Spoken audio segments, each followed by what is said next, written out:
Hello, welcome back to my channel. Antoinette here. I'm going to do a first impressions kind of flip through of the Tarot of the Holy Light. It's a deck that is rich in symbolism and a ridiculous amount of knowledge from Christine Payne Towler, who has been studying, how do I call this? She's been studying the foundations of tarot, pre-modern day tarot, so pre-RWS. If you like. So she went back to the continental version of tarot, back to the kind of Marseille, where that came from and how it became founded, and the artwork that hid esoteric meaning in them. And then a deck came about with the creation here. I can't find where I've read it, but I'm sure my understanding is she was also a member of the Masons, or was able to get access to the deck that the Masons hold and some of their teachings and paperwork, and that also helped feed into her study. But you know, by all means, if you know more than I do about this, pop it down below. I don't know a lot about Christine other than a few things I've watched on YouTube, and to be honest, there's been so much information, my mind is blown and completely it's like studying dense text. My brain only takes in so much at a time. It just kind of like, you know, it's just like, wow, amazing. So I need to go back and make notes. Now, this deck is only available, to my knowledge, from Christine's website, which is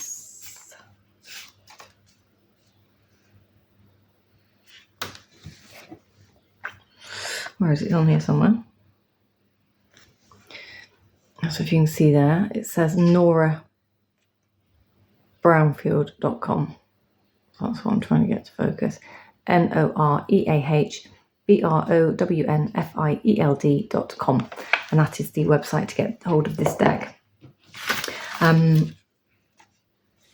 I have ordered the deluxe size. I got a little thank you note on mine. And because I already had the book, which came via Amazon, I didn't need the book. So I have only ordered the deck, and the deck is, as you see there at this point. You can buy the book as well if you live in America. But I think for me, it just made sense to buy the book separately here. I already had it as well, actually. So I have that. So this one comes in a box. It doesn't have thumb holes to get in, so it does take a bit of... So I think this may be one of those decks that goes into a bag at some point, just because of this. And it has these backs, sun and moons. And the deck, this is the order in which it comes. This is the order in which she puts it together. So I haven't messed with the order, so you'll get to see it as it's done. If I leave that one maybe in sight. And then the book, I have said before, you can just buy the book because you do have black and white images of the cards in here. It's not colour, it's all black and white. So you can buy the book, and you can use this to deepen your meaning of cards anyway, and your understanding of cards. There's plenty in here to take away. In fact, Ben Bowen finds this one quite useful as well. But what I thought I'd do is I'll just show. Now, I haven't, like I say, I haven't properly looked at this, but I believe this is one of her diagrams here. So this is, from what I can work out looking directly at it, it's zodiac wheel. And I'm not sure if we've got like a septagram type thing happening here as well. You have to excuse the magpies, they're having fun in the garden. We've got, so it's 7 planets there. And then we've got the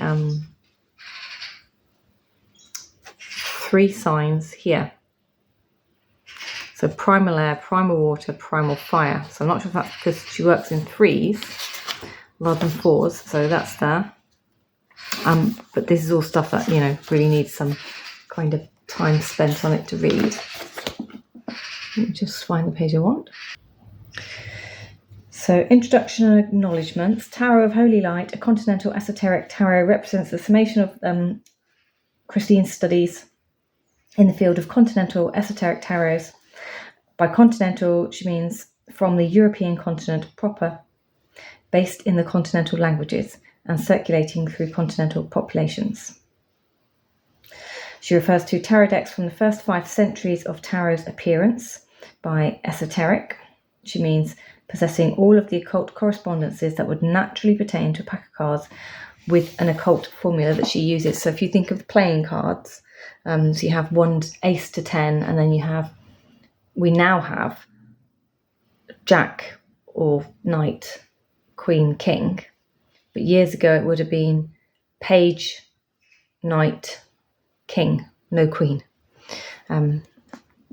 So she has a mathematical formula here. So to make the trumps, so this is where I was talking about the threes. I think she works in threes a lot. So 3 times 7 plus 1 gives us the trumps. 3 times 3 plus 1 gives us the pips. 4 times 3 plus 4 gives us the royals, or the court cards as we call them, in a set of 78 tarot deck cards. But this formula is what she's used because years ago that would have been the pip cards. There wouldn't have been always the I think she's referring to like the triumphs. So when we go back to the Marseille, and that's how she's kind of used that formula, and that's the one that she's using when she goes through the artwork that she's used to create the deck. So there's a lot of there's a lot in this deck, a lot of it's kind of mind-blowing. So she talks about the original pack of playing cards. Before we can attempt to inhabit the world of ideas, alchemism with Bohemian leanings would find in or project onto the tarot. We have to remember that the suited pack was originally its own self-standing tool that was centuries old before it ever appeared on the shores of Italy and Spain. This is an Islamic gaming deck, which in the West was called Mamluk, I think it's pronounced, and it was constructed with 4 suits possessing 10 numbered cards plus 3 male royals. So that makes sense now when I said it would have been a page, a knight and a king, and no female in the deck.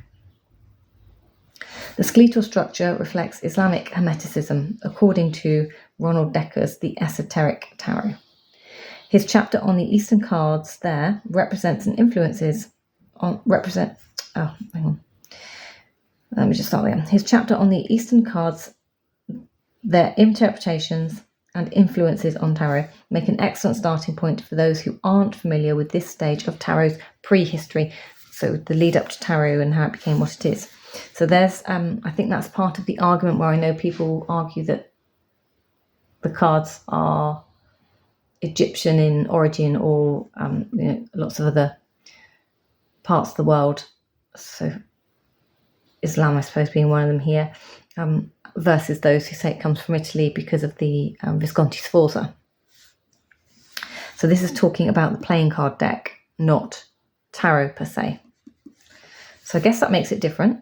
So I don't know where the origins of the meanings came up, however. The choice of 10 cards for the numbered suits, supplemented with 3 royals per suit, provides the bedrock of the model of the modern playing card deck. The original equation for the suited pack is therefore 10 times 4 plus 3 times 4 equals 40 plus 12 gives us a 52 card pickup. The very simplest magical default of that equation reads tetractys, or tree, multiplied by the 4 elements directions plus the zodiac wheel. This is the ancient model of the 12-tribe nation meeting around the compass of the wheel that marks the 4 corners of the world, occupied by 4 ancient races of humanity in view of esoteric war between 10 and 12. One could imagine that the suited pack serves as a bridge, a reconciliation device that can merge and modulate the interface between the pagan universe, the 12 ancient zodiac, and the Judeo-Christian universe, the 10 Latinized West. In the harmonizing of 12 and 40, the common denominator of both numbers is 4. Does that make sense to you? Because I tell you what, I am not following. Once the queens were added, the pages are pushed off the signs of the zodiac, and a new value is needed to inform the page category. The solution lies close at hand, since the solstices and equinoxes that start up each season always commences with the cardinal sign. So for this reason, she has made the pages of the Tower of the Holy Light into servants of the cardinal queens, which symbolises by giving 2 ranks. So the royals in their own, 2 ranks of royals, their own wings. Thus the queen and page of each suit have power to initiate entirely new developmental stages, while the king stabilises and the knights complete the sequence of the queen's inaugurate. The 4 cardinal signal signs also occupy the supernal triangle of their own elemental tree, which is another way of saying the same thing. So you can see what I mean when I say like this isn't an easy read book. It's the the explanations are deep. You can feel her passion for what she's got in here, and right now a lot of this is completely over my head. But she does give some numerical meanings in here, linking back to that Marseille combination. So that is some information in the book. I'm sorry we're 10 minutes in, but let's now get down to the cards, shall we?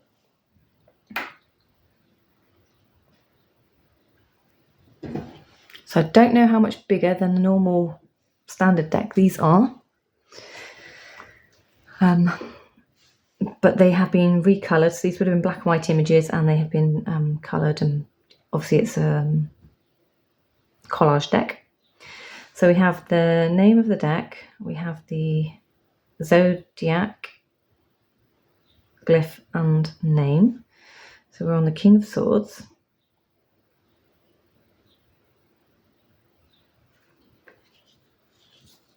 Oh, by the way, these are linen cardstock. They are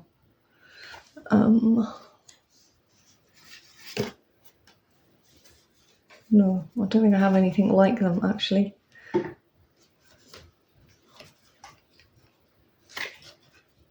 Because it's linen, it feels different. It feels different to the pocket-sized cloth in flexibility. Maybe slightly more flex than the pocket-sized cloth. So Queen of Swords, we have Libra, and there she has her wings. We have our Knight of Swords, which is Gemini.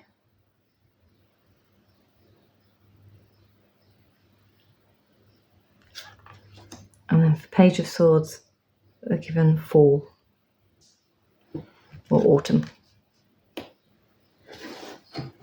And then we have the 10. So what do we have here? So we've got Libra, Aquarius, Gemini, Air. The 10 of Swords. This is the third decan in Susan Chang's book, The Decan Walk.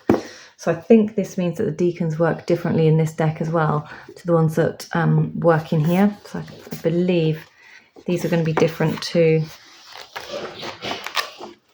this. I think. Yeah.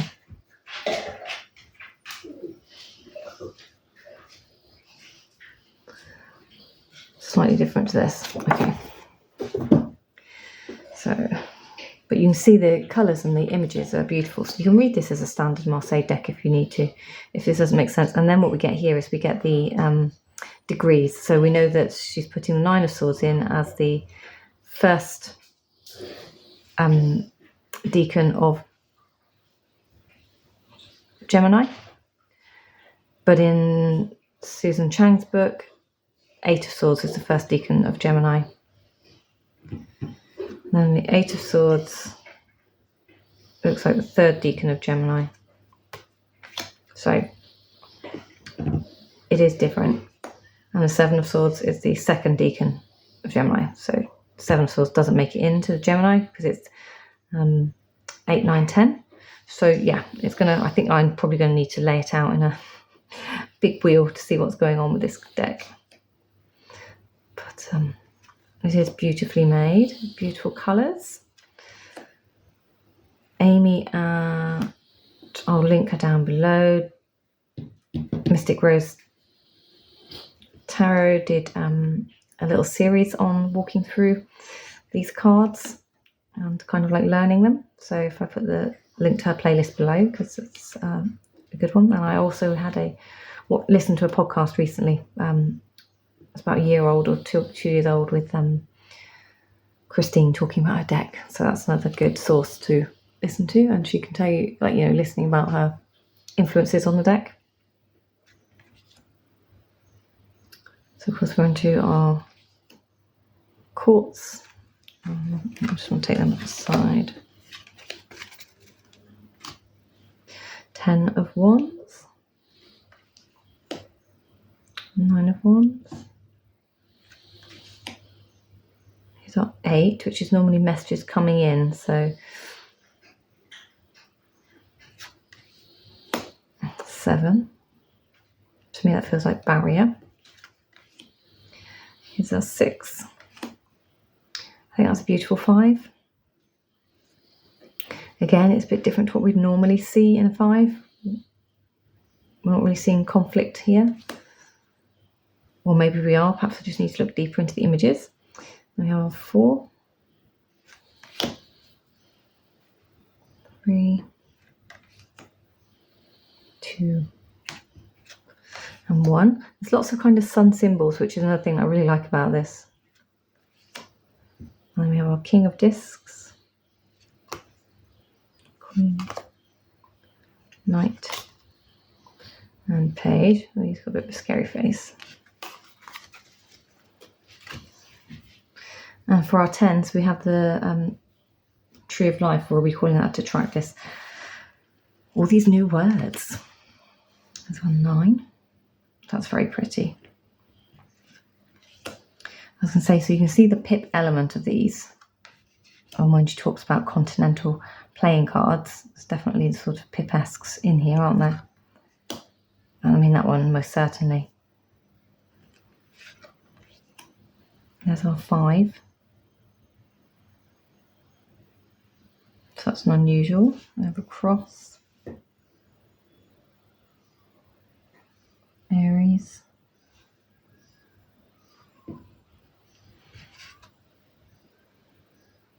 Aquarius, is it? Aquarius and Aries. Either side, so maybe it's a scale. Perhaps it's not a cross, maybe it's a scale. Not sure. 4 of Discs. Got moons. There's lots of moons up the top as well, aren't there? 3 of Discs. There's our 2. And Ace. On to our cups. I assume he's having a little bathe. And a Queen. Watering the world like a fountain. And Knight. And Page. So they are quite body diverse. I mean, these aren't body beautifuls, are they? As we're used to seeing in things these days. So our 10 of Cups. Nice, bright, colourful one. It's on 9. It's more than one partridge in a pear tree.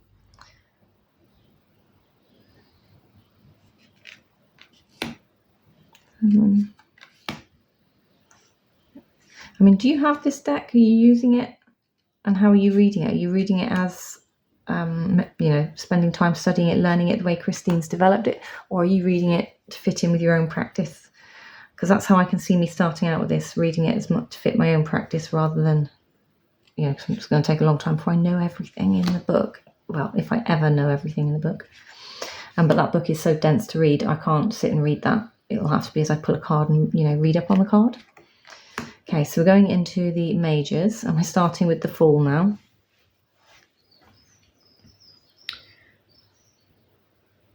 And we're highlighting, I'm guessing, certain chakras, it feels like to me.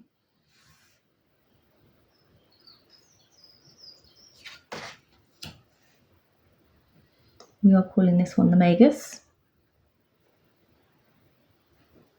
And of course, Renaissance artwork, there's lots of nudity around, wasn't there? So that's why we've got so much nudity in these. Here's our High Priestess.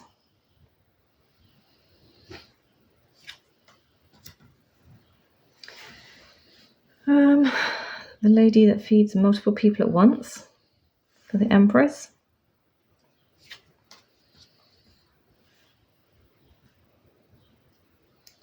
Emperor. I love how his hair becomes the clouds above. Here's our Hierophant. So this looks like the elements. Air, fire, water, earth, I think. I think that's supposed to be water, sea. And we have 2 different types of sunshine. Or is that meant to be a moon and a sun, I wonder? We do have another sun there. We have, what are they, bears or lions? And then the dude Saturn, well, he's definitely got a moon and a sun.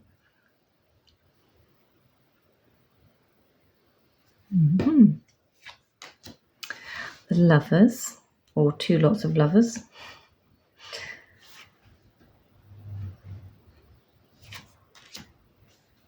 Here's our Chariot. It looks like a female from the chest plates. Justice at 8, which is where it should be for Marseille. Interesting. It's the first time I've seen Justice balancing fire and water. So there's an alchemy part to that, isn't there? We have our Hermit carrying a sun as instead of a lamp. And almost Hierophant, isn't he? Popey.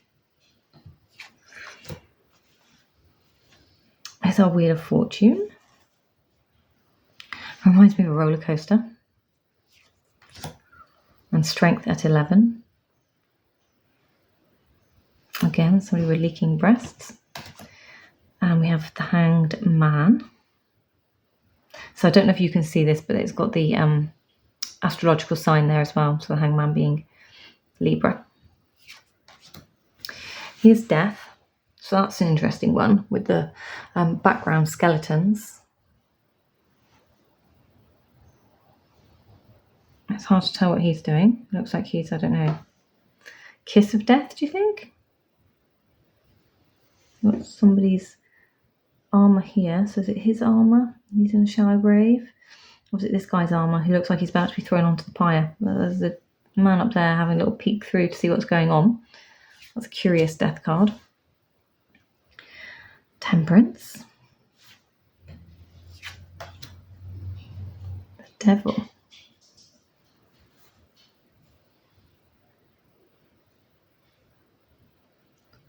So that is very different again from any depictions I've seen, although a devil appears to have two heads. So yeah. The Tower of Destruction.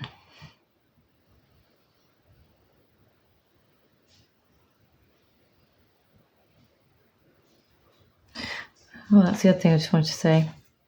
So the devil here, the symbol on the bottom is Sagittarius.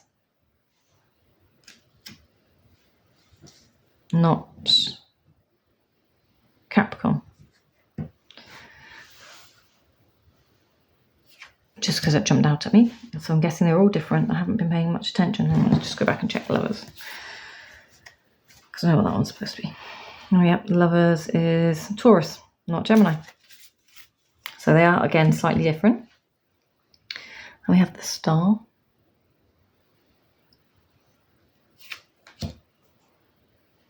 The Moon in Aquarius. Sun.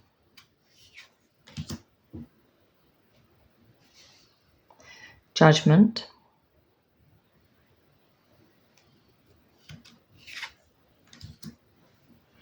And the World.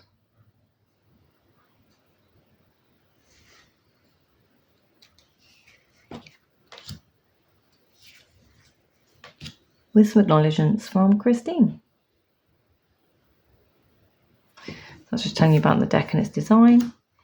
And this one, again, telling you about the book that you can get to go alongside, volume 1. There is a volume 2 as well. I don't have that. Time will tell if I get that. But yeah, so we have those. I mean, what were your thoughts then? I'm just curious now. I just want to take a look at the court cards. So you're welcome to switch off now. But I just want to have a look at the court cards.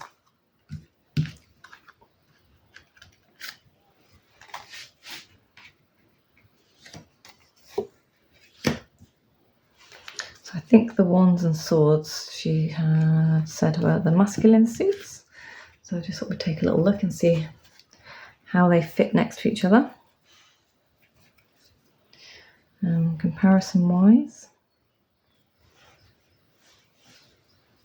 so we can see the types of wings.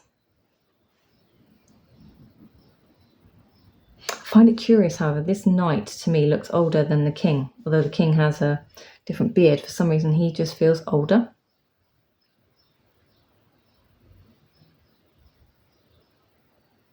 And again, our page here, he's clearly not where, you know, we normally, some people would depict a page as a very, very young person, and therefore use that as an age reference as well. So we don't have, so this one's kind of showing us that pages in all aspects of life, all areas of life.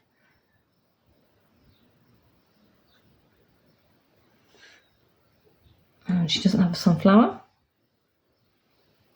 And I don't see a salamander. We do have one there in the Knight card. So let's take a look at the discs.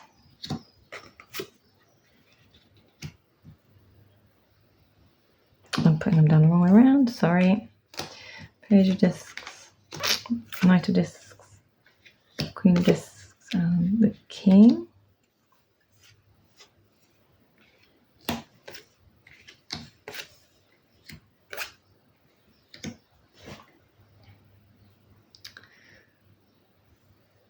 So yeah, so we have our wings. I do think he looks a bit scary.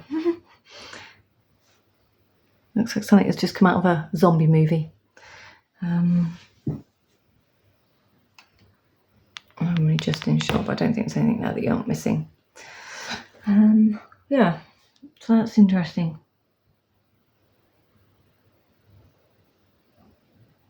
Very interesting.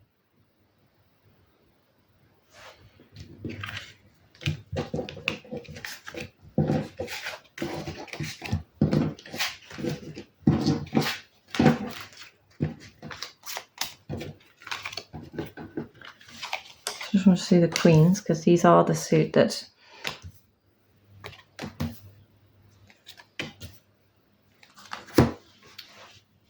weren't originally in the playing cards. So this is the one that's been added.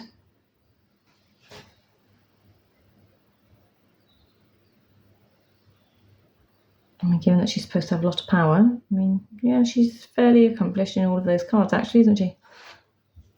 I think. Queen of Discs for Capricorn. Shall we have a look at Queen of Discs in the book? Some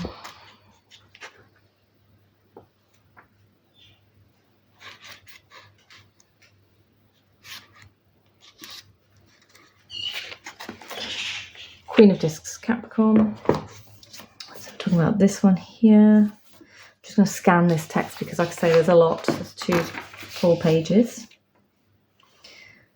As the queen of a wide, abundant realm, it is unseemly for her to labour in the fields or compete against her subjects in business. This leaves her free to watch them learn and collect practical wisdom that the whole realm can benefit from.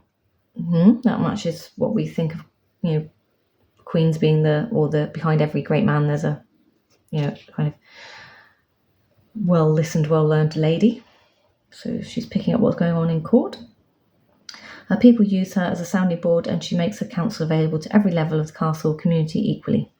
It is her special gift to advise, encourage, and empower her people, studying their problems with them and finding solutions. Neither a traditionalist or a futurist, she is interested in what works, and she hates waste of any kind. She especially seeks out solutions that show smallest ecological footprint, married to the largest possible functionality. In History of Tarot, this queen is the Sibyl or Oracle, perhaps a reader of one kind or another.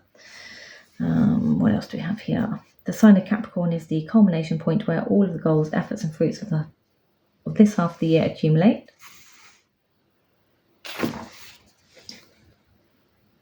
One sterling virtue of this queen is that she makes sure that even the little people of her realm experience the dignity of self-sufficiency. Okay. She's a nice queen. Everyone who comes into contact with her feels enriched in the obvious enjoyment that she is in cultivating her realm. Her generosity goes a long way towards making up for her occasional chauvinism.